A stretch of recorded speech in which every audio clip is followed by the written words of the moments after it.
Okay, so andito tayo kay Mototan. Dinala na natin dito. And yan si Stalker. Tinapat na ako. Hindi na natin papaligoy-ligoyin. Tinapat na ako. And kaya daw nilang paandarin, pero gagastos tayo. And at the same time, hindi niya may gagaranti na mababalik yung power. Dapat daw hindi ko na ginalaw yung dati. Actually, totoo nga naman, nagsisisi na ako. Dapat hindi ko na lang talaga ginalaw yung dati. Hinayaan ko na lang talagang ganyan yung setup niya. And ayun.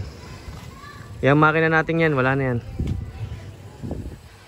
Goodbye na yung makinang yan. So wala na, ipa-parts out na lang natin yan. Parts out na lang natin yung mga makinang yan.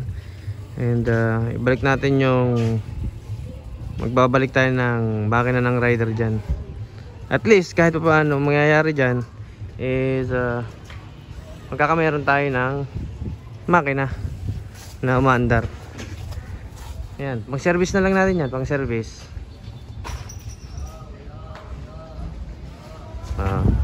Wala na, katapusan na. Hindi, real talk yun ha, real talk yun ha. Baka mga nagtatanong kayo na it's a prank lang, hindi, real talk na yun. Nananawa na rin ako kasi siguro gastos natin dito nasa milyon na rin, lampas. Siguro pagpahingahin na natin ito. Ang pangit lang ng pagpapahinga niya. Ang gusto ko sanang maging pahinga niya is at least kahit pa paano mailaban natin ang maganda-gandang laban bago magpahinga. Tapos naka-display yan, pero hindi eh.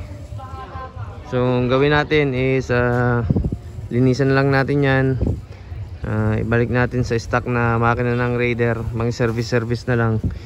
Balik natin yung mga legal nyan. Lahat ng pwede natin i-parts out, ipa-parts out ko na. And siguro kailangan ko nang bumili ng big bike na lang ako, kahit 400cc pataas. Ayaw na tayo sa racing. Sana.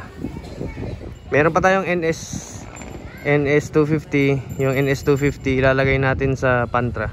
Siguro yun na lang yung ating magiging power band for small displacement na mga motor. And dito si Stalker, wala na. Sinira na niya ng tuluyan. Wala, ayan oh, tagas-tagas pa nga.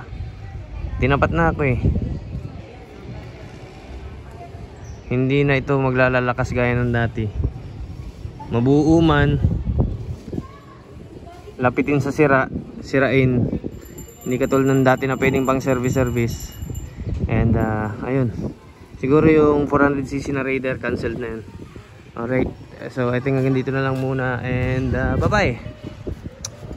Si Stalker na to, last na to ni Stalker. Ito magagamit pa naman natin to siguro. Yung mga bago niyan, yung mga parts niya na mapapakinabangan.